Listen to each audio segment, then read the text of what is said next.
রে ভাবছিলি কি ভুলে গেছি? আজকে চলে এসেছি গোলকের এসএকিউ আর ভিএসকিউ কোশ্চেন নিয়ে। দেখ, গোলকের এমসিকিউ কোশ্চেনের সাজেশন কিন্তু অলরেডি আমি দিয়ে দিয়েছি এবং আরো অনেকগুলো চ্যাপ্টার আছে যার এমসিকিউ এর সাজেশন কিন্তু আমি পুরোপুরি দিয়ে দিয়েছি। আজকে আমি চলে এসেছি এসএকিউ এবং ভিএসকিউ কোশ্চেন নিয়ে। তাহলে এখন একটা টানা সিরিজ চলবে, যে সিরিজে আমরা ডিফারেন্ট চ্যাপ্টারের এসএকিউ আর ভিএসকিউ কোশ্চেন নিয়ে ডিসকাস করব।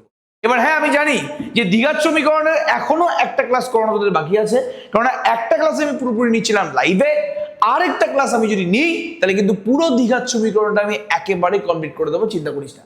কিন্তু এই যে আমি সিরিজটা শুরু করলাম, এই সিরিজে কিন্তু ভিএসকিউ আর এসএকিউ কোশ্চেন নিয়ে আমরা ডিসকাস করব। এবং তোদেরকে বলে দিই যে এখনো কিন্তু আমাদের একটা আরেকটা সিরিজ লঞ্চ করা বাকি আছে, যে সিরিজে আমরা রায়ান মার্টিনের কোশ্চেন সলভ করবো।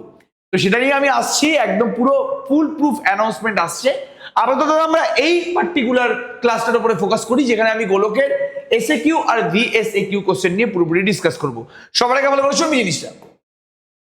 ফার্স্ট কোশ্চেন, একটি নিরেট গোলকের ব্যাসার্ধের দৈর্ঘ্য দ্বিগুণ করলে, আমরা কি বলছি এখানে, একটি নিরেট গোলকের ব্যাসার্ধের দৈর্ঘ্য দ্বিগুণ করলে গোলকের পৃষ্ঠতলের ক্ষেত্রফল এত হবে। ভেরি ভেরি ইম্পর্টেন্ট, এত গুণ হবে। অ্যাকচুয়ালি এটা এত গুণ হবে, এটা বলার উচিত ছিল। একটি নিরেট গোলকের ব্যাসার্ধ দ্বিগুণ করলে গোলকের পৃষ্ঠতলের ক্ষেত্রফল এত গুণ হবে। ঠিক আছে, ওকে। তাহলে সবার আগে আমি যদি বলি যে গোলকের ব্যাসার্ধ ছিল আর এবং গোলকের পৃষ্ঠতলের ক্ষেত্রফল হয়ে যাবে 4πr²। তাহলে গোলকের ব্যাসার্ধ যদি আর হয় তাহলে গোলকের পৃষ্ঠতলের ক্ষেত্রফল হয়ে যাবে 4πr²। এবার যদি আমি ব্যাসার্ধটাকে দ্বিগুণ করে দিই, আমি যদি ব্যাসার্ধটাকে এখন দ্বিগুণ করে দিই, 2r করে দিই, তাহলে পৃষ্ঠতলের ক্ষেত্রফল হয়ে যাবে 4πr1², মানে 4π2r² মানে 16πr²। এবার 4πr² মানে কি, জলদি বলো এস। তাহলে নতুন পৃষ্ঠতলের ক্ষেত্রফল পুরনো পৃষ্ঠতলের ক্ষেত্রফলের তুলনায় 4 গুণ হবে। তাহলে কি বললাম, 4 গুণ হবে। তাহলে গোলকের ব্যাসার্ধ আমি যদি দ্বিগুণ করি তাহলে পৃষ্ঠতলের ক্ষেত্রফলটা কি হবে, 4 গুণ হয়ে যাবে। ফার্স্ট কোশ্চেন আমাদের কমপ্লিট, চিন্তা করার দরকার নেই। সেকেন্ড কোশ্চেনে আমি আসছি। এই অনেক মানে কেন আমি এত ফাস্ট বলছি, মানে প্রচুর কিছু আমি গোলক নিয়ে বলে দিয়েছি, গোলকের ইম্পর্টেন্ট কোশ্চেন সলভ করে দিয়েছি, গোলকের এমসিকিউ কোশ্চেন গুলো ধরে ধরে ধরে ধরে করিয়ে দিয়েছি। তাহলে এখন এখানে সময় বেশি নিলে কিন্তু ভগবান উপর থেকে পাপ দেবে, যে ভাই এত সময় নেওয়ার কি দরকার আছে। নেক্সট কোশ্চেন, একটি অর্ধগোলকের সমগ্রতলের ক্ষেত্রফল হচ্ছে s বর্গ একক এবং ব্যাসার্ধের দৈর্ঘ্য হচ্ছে 1/√π একক, বলে s ইকুয়ালস টু কত। দেখ, সমগ্রতলের ক্ষেত্রফল বলেছে s বর্গ একক, ব্যাসার্ধ বলে দিয়েছে 1/√π। তাহলে s এর মানটা কত জিজ্ঞেস করেছে। তাহলে ব্যাসার্ধকে আমি যদি r ধরি, r হচ্ছে 1/√π। আর একটা অর্ধগোলকের সমগ্রতলের ক্ষেত্রফলের ফর্মুলা কি, সমগ্রতলের ক্ষেত্রফলের ফর্মুলা হচ্ছে 3πr²। অর্ধগোলক মানে তার সমগ্রতল মানে কি, সমগ্রতল মানে হচ্ছে তার পৃষ্ঠতলটাও নেব এবং নিচে যে বৃত্তটা আছে সেটাও নেব। তাহলে পৃষ্ঠতলটা হয়ে যাবে তোর 2πr², নিচে বৃত্তের ক্ষেত্রফলটা হচ্ছে πr²। তাহলে টোটাল আমাদের সমগ্রতলের ক্ষেত্রফলটা হয়ে যাচ্ছে 3πr²। তাহলে 3πr মানে কি, জলদি বল, 1/√π তার স্কোয়ার। তাহলে 3π1/π কেটে গেল, তাহলে 3 বর্গ একক। মানে এখানে অপশন তো নেই, সরি এক্সট্রিমলি সরি, এখানে শূন্যস্থান পূরণ। তাহলে এস এর মানটা হয়ে গেল আমাদের 3 বর্গ একক। তাহলে এস হচ্ছে আমাদের পৃষ্ঠতল মানে সমগ্রতলের ক্ষেত্রফল। অর্ধগোলকের সমগ্রতলের ক্ষেত্রফলের ফর্মুলা হচ্ছে 3πr²। আর হচ্ছে এই অর্ধগোলকের ব্যাসার্ধ, যেটা আমাকে বলে দিয়েছে 1/√π। তাহলে 3πr² বেরিয়ে গেল, 3 হয়ে গেল আমাদের অ্যান্সার। ভেরি গুড, খুব ভালো কথা, কংগ্রাচুলেশন। নেক্সট, গোলকের ব্যাস 50% বৃদ্ধি করলে ক্ষেত্রফল শতকরা কত বৃদ্ধি পাবে, মানে শতকরা কত বৃদ্ধি পাবে জিজ্ঞেস করেছে। গোলকের ব্যাস যদি আমি 50% বৃদ্ধি করি তাহলে আমাদের ক্ষেত্রফল শতকরা কত বৃদ্ধি পাবে। খুবই ইজি একটা জিনিস। ধরে নে গোলকের ব্যাস ছিল কত, 2r। তাহলে ব্যাসার্ধ কত, তাহলে ব্যাসার্ধ হয়ে গেল r। তাহলে এখন আমাদের ক্ষেত্রফল মানে সোজা কথা বলতে গেলে পৃষ্ঠতলের ক্ষেত্রফল জিজ্ঞেস করেছে। তাহলে এখন আমাদের এস কত হয়ে যাবে, এখন আমাদের পৃষ্ঠতলের ক্ষেত্রফল কত হয়ে যাবে, বক্রতলের ক্ষেত্রফল কত হয়ে যাবে, 4πr²। এবার যদি ব্যাস 50% বাড়ানো হয়, ব্যাস যদি 50% বাড়ানো হয় তাহলে এখন ব্যাস হয়ে যাবে কত, এখন নতুন ব্যাস হয়ে যাবে আগের ব্যাস এবং তার 50%, বললাম, এবং তার 50%, তাহলে 2r প্লাস 2r ইন্টু 50/100, তার মানে 5 দুগুণে 10, 2 দিয়ে কাটলে, তাহলে 2r প্লাস r হচ্ছে তোমার 3r। তাহলে ব্যাস হয়ে গেল এখন 3r, তাহলে ব্যাসার্ধ কত হচ্ছে? ব্যাসার্ধ হয়ে যাচ্ছে 3r/2, কারণ ব্যাসকে 2 দিয়ে ভাগ করে তো ব্যাসার্ধ পাওয়া যাবে। তাহলে এখন মানে ব্যাসকে যদি 50% বাড়িয়ে দিই তাহলে ব্যাসার্ধ হয়ে যাবে 3r/2। তাহলে এখন আমাদের সমগ্র তলের ক্ষেত্রফলটা কি হবে? 4 পাই ব্যাসার্ধের স্কোয়ার, মানে 3r/2 তার হোল স্কোয়ার। 4 পাই 3r/2 তার হোল স্কোয়ার। এখন ব্যাসার্ধ হচ্ছে আমাদের 3r/2। তাহলে এবার কথা হচ্ছে জলদি বল, 4 পাই 9r²/4, তাহলে 9 পাই r স্কোয়ার। তাহলে এখন আমাদের সমগ্র তলের ক্ষেত্রফলটা হচ্ছে 9 পাই r স্কোয়ার। আগে আমাদের সমগ্র তলের ক্ষেত্রফলটা কি ছিল বল? পৃষ্ঠতলের ক্ষেত্রফল ছিল 4 পাই r স্কোয়ার। তাহলে কত % বৃদ্ধি পাচ্ছে? নতুন ক্ষেত্রফল মাইনাস পুরনো ক্ষেত্রফল বাই পুরনো ক্ষেত্রফল ইনটু 100, মানে 9 pi r square minus 4 pi r square by 4 pi r square into 100। তাহলে 5 pi r square by 4 pi r square into 100।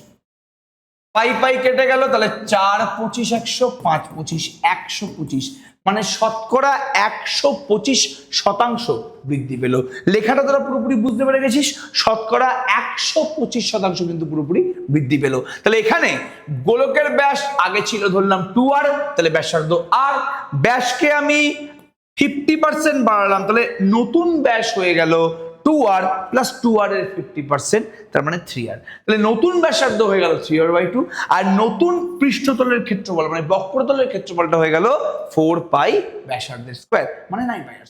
তাহলে এখন ক্ষেত্রফল মানে বক্রতলের ক্ষেত্রফল শতকরা কত বৃদ্ধি পাচ্ছে? শতকরা 125% বৃদ্ধি পাচ্ছে। নেক্সট, একটি নিরেট অর্ধগোলকের সমগ্রতলের ক্ষেত্রফল এবং আয়তনের সংখ্যমান সমান, অর্ধগোলকের ব্যাসার্ধ কত? সবার আগে এই কোশ্চেনটা আমি করিয়ে দিয়েছি। ধরি অর্ধগোলকের ব্যাসার্ধ হচ্ছে r একক। ধরি অর্ধগোলকের ব্যাসার্ধ হচ্ছে r একক। এবার অর্ধগোলকের সমগ্রতলের ক্ষেত্রফল, অর্ধগোলকের সমগ্রতল মানে কি? পৃষ্ঠতল এবং ভূমি। পৃষ্ঠতলের ক্ষেত্রফল এবং ভূমির ক্ষেত্রফলকে যোগ করলে সমগ্রতলের ক্ষেত্রফল পাওয়া যাবে। তাহলে এস হচ্ছে সমগ্র তলের ক্ষেত্রফল, কত জন্য জলদি বলো? 3 পাই r স্কোয়ার। তাহলে ভূমির ক্ষেত্রফল পাই r স্কোয়ার, বক্রতলের ক্ষেত্রফল 2 পাই r স্কোয়ার, যোগ করলে সমগ্রতলের ক্ষেত্রফলটা কত হচ্ছে? 3 পাই r স্কোয়ার। এবং আয়তনটা কত হচ্ছে? আয়তনটা হচ্ছে 4/3 পাই r কিউব। ব্যাসার্ধ যদি r হয় তাহলে আয়তন হয়ে যাবে 4/3 পাই r কিউব। এবার কার সংখ্যমান সমান? আয়তন এবং সমগ্রতলের ক্ষেত্রফলের সংখ্যমান সমান। তাহলে এখন কার সংখ্যমান সমান? 3 পাই r স্কোয়ার আর 4/3 পাই r স্কোয়ারের পাই r কিউবের সংখ্যমান সমান। এবার দেখ পাই পাই কেটে গেল, r স্কোয়ার আর r কিউব কেটে গেলে r, তাহলে ব্যাসার্ধটা হয়ে যাবে 3 3 9, 9 4, তাহলে 9/4 একক হচ্ছে আমাদের অ্যান্সার। তাহলে এটাই জিজ্ঞেস করেছে যে আমার যদি অর্ধগোলকের সমগ্রতলের ক্ষেত্রফল এবং যদি অর্ধগোলকের অর্ধগোলকের আয়তন বলেছে না, তাহলে 4/3 পাই r কিউব কেন হবে? অর্ধগোলকের আয়তন হচ্ছে 2/3 পাই r কিউব। এক্সট্রিমলি সরি, অর্ধগোলকের আয়তন হচ্ছে 2/3 পাই r কিউব। তাহলে এখানে আমাদের অ্যান্সার কত হয়ে গেল? 9/2 একক। এক্সট্রিমলি সরি, এখানে নিরেট অর্ধগোলক বলেছে, সমগ্রতলের ক্ষেত্রফল কি 3 পাই r স্কোয়ার, আর আয়তনের মানটা হচ্ছে অর্ধগোলকের আয়তনটা হচ্ছে 2/3 পাই r কিউব। তাহলে সমগ্রতলের ক্ষেত্রফল এবং আয়তনের মান সমান, তাহলে ব্যাসার্ধ এখান থেকে পেয়ে গেল 9/2। নেক্সট, একটি গোলকের ব্যাস অপর একটি গোলকের ব্যাসের দ্বিগুণ যদি উভয় গোলকের সমগ্রতলের ক্ষেত্রফলের সংখ্যমান এবং ছোট গোলকের যদি উভয় গোলকের সমগ্রতলের ক্ষেত্রফলের সংখ্যমান এবং ছোট গোলকের আয়তনের সংখ্যমান সমান হয়, তাহলে ছোট গোলকের ব্যাসার্ধ কত? না, এটা উভয় গোলক হবে না, একটি গোলকের ব্যাস অপর একটি গোলকের ব্যাসের দ্বিগুণ যদি, আচ্ছা হ্যাঁ, বড় গোলক যদি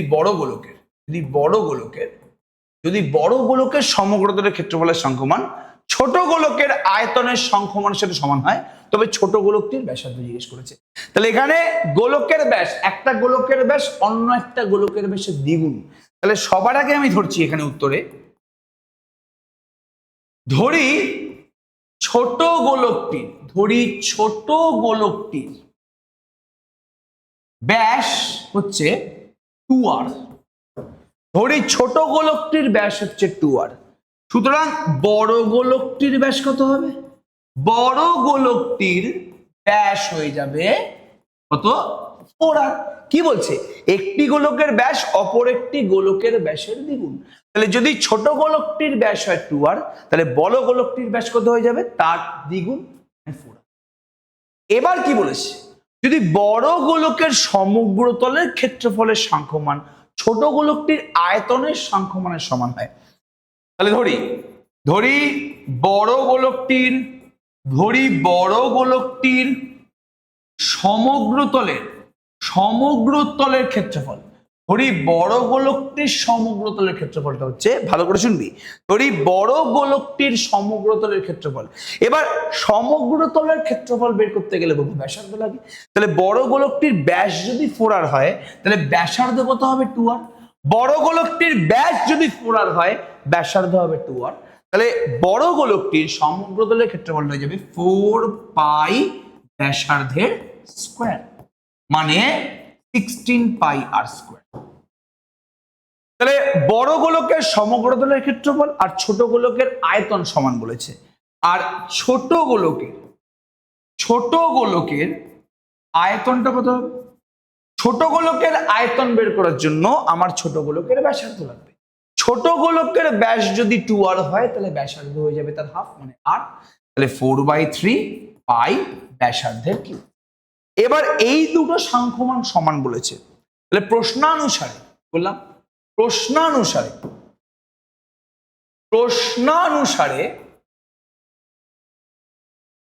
কি হবে? 16 pi r square equal to 4/3 pi r cube. Pi r square আর কিউব কেটে একটা r হয়ে গেল, 4 4 হয়ে গেল 16, পাই পাই কেটে গেল, তাহলে r এর মানটা পেয়ে গেলাম 3 4 12। 4 × 3 মানে 12, r স্কয়ার আর r কিউব কেটে r হলো, তাহলে r এর মানটা 3 4।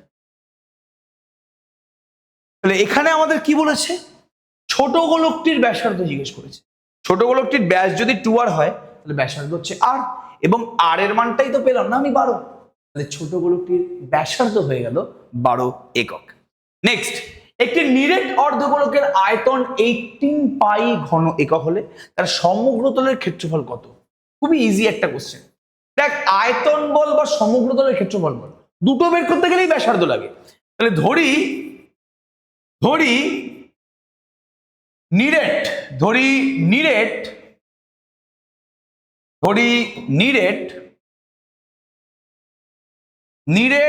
অর্ধগোলকটির ব্যাসার্ধ r। ধরি নিরেট অর্ধগোলকটির ব্যাসার্ধ হচ্ছে r, ঠিক আছে? এখন ব্যাসার্ধ r হলে আয়তন কত হচ্ছে? 2/3 পাই r কিউব। এটা বলছে 18 পাই ঘন একক। তাহলে ব্যাসার্ধ r হলে আয়তন কত হবে? 2/3 পাই r কিউব হয়ে যাবে। 2/3 পাই r কিউবটা কিন্তু 18 পাই এর সাথে সমান, তাহলে পাই পাই কেটে গেল, তাহলে r কিউব হয়ে গেল কি? জলদি বলো 27। তাহলে r এর মানটা কি হয়ে গেল? জলদি বল 3। r কিউব যদি 27 হয়ে যায় তাহলে r এর মান 3 হয়ে যাবে। এবার সমগ্রতলের ক্ষেত্রফল বের করতে বলেছে। তাহলে নিরেট অর্ধগোলকের সমগ্রতলের ক্ষেত্রফলটা কি? 3 পাই r স্কয়ার। r এর মান 3, তাহলে 3/3 স্কয়ার মানে 27 পাই বর্গ। কি বললাম? বর্গ। যেহেতু ক্ষেত্রফল তাই জন্য সমগ্রতলের ক্ষেত্রফলের এককটা হয়ে যাবে বর্গ একক। তাহলে 27 পাই বর্গ একক হচ্ছে আমাদের, জলদি বলো অ্যান্সার। নেক্সট, একটি নিরেট অর্ধগোলকের সমগ্রতলের ক্ষেত্রফল একটি নিরেট গোলকের বক্রতলের ক্ষেত্রফলের সমান, তাদের আয়তনের অনুপাত কত? কি বলেছে একবার দেখ। একটা নিরেট অর্ধগোলকের সমগ্রতলের ক্ষেত্রফল, একটা অর্ধগোলক আছে, একটা অর্ধগোলক আছে, এর সমগ্রতলের ক্ষেত্রফল একটা পূর্ণগোলক আছে, তার আয়তনের কি বললাম, তার সরি একটি নিরেট অর্ধগোলকের সমগ্রতলের ক্ষেত্রফলটা একটা নিরেট গোলকের, একটা গোলকের বক্রতলের ক্ষেত্রফলের সমান। একটা কাজ করি, ধরি প্রথম গোলকটির, ধরি প্রথম বা ধরি অর্ধগোলকটির, ধরি অর্ধগোলকটির ব্যাসার্ধ হচ্ছে, ধরি অর্ধগোলকটির ব্যাসার্ধ হচ্ছে R1 এবং পূর্ণগোলকটির ব্যাসার্ধ হচ্ছে R2। ধরলাম অর্ধগোলকের ব্যাসার্ধ হচ্ছে R1 এবং পূর্ণগোলকের ব্যাসার্ধ হচ্ছে R2। কি বললাম, অর্ধগোলকের ব্যাসার্ধ হচ্ছে R1 এবং পূর্ণগোলকটির ব্যাসার্ধ হচ্ছে R2। এবার কি বলেছে, প্রশ্নানুসারে কি আমাদের এখানে বলেছে ভালো করে দেখ। প্রশ্নানুসারে বলেছে নিরেট অর্ধগোলকের সমগ্রতলের ক্ষেত্রফল, তাহলে অর্ধগোলকটার সমগ্রতলের ক্ষেত্রফল মানে 3πr1²।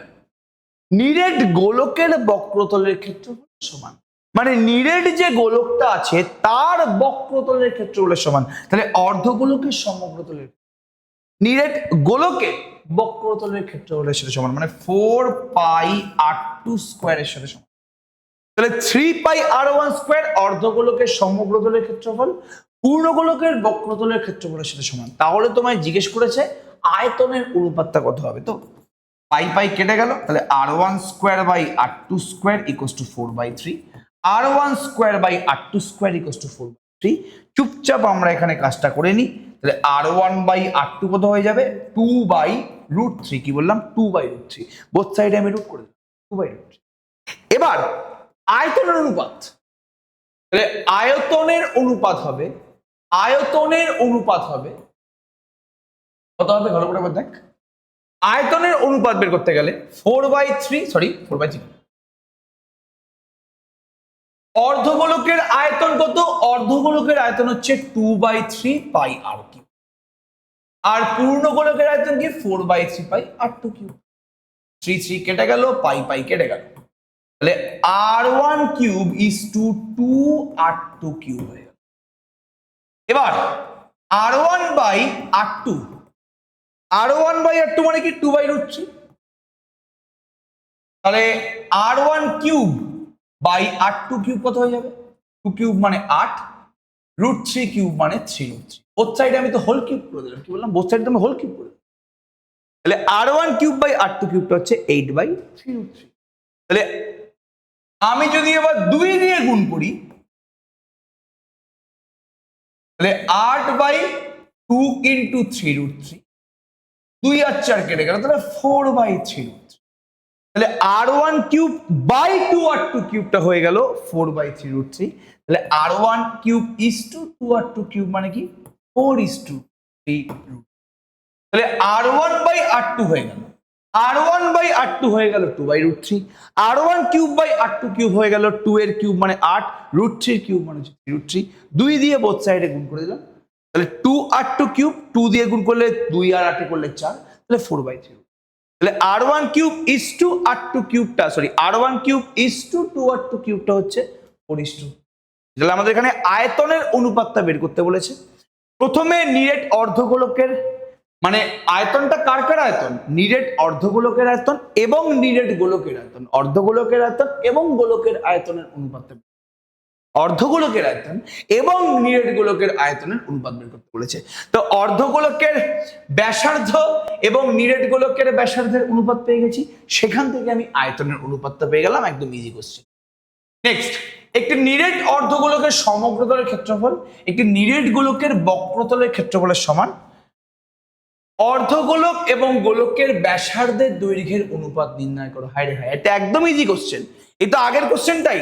নিরেট অর্ধগোলকের সমগ্রতলের ক্ষেত্রফল মানে 3πr1² এবং নিরেট গোলকের বক্রতলের ক্ষেত্রফল সমান, তাহলে 4πr2², এরা দুজন সমান। তাহলে বলেছে অর্ধগোলক এবং গোলকের ব্যাসার্ধের দৈর্ঘ্যের অনুপাত নির্ণয় করো। এক্ষুনি তো বললাম, এই আগের অঙ্কটাই তো। তাহলে r1 square by r2 square equals to 4/3। তাহলে r1 বাই r2 হয়ে গেল 2/√3, মানে r1 ইস টু r2 হয়ে গেল 2:2। তাহলে r1 টা হচ্ছে অর্ধগোলকের ব্যাসার্ধ, r2 হচ্ছে গোলকের ব্যাসার্ধ, তাদেরই অনুপাত জানা হয়েছে। তাহলে 2:3। একদম ইজি কোশ্চেন, চিন্তা করার দরকার নেই। এগুলো অলরেডি করানো বলে আমি এত ফার্স্ট বলছি, না তো ফার্স্ট আমি বলতাম না, বিকজ এগুলো অলরেডি অনেকবার আমি করিয়েছি। দুটি গোলকের বক্রতলের ক্ষেত্রফলের অনুপাত হচ্ছে 1:4, তাদের আয়তনের অনুপাত বের করতে। ধরি দুটি গোলকের ব্যাসার্ধ r1 ও r2 একক। ধরি দুটি গোলকের ব্যাসার্ধ r1 ও r2 একক। কি বললাম? r1 এবং r2 একক। ধরি দুটি গোলকের ব্যাসার্ধ r1 ও r2 একক।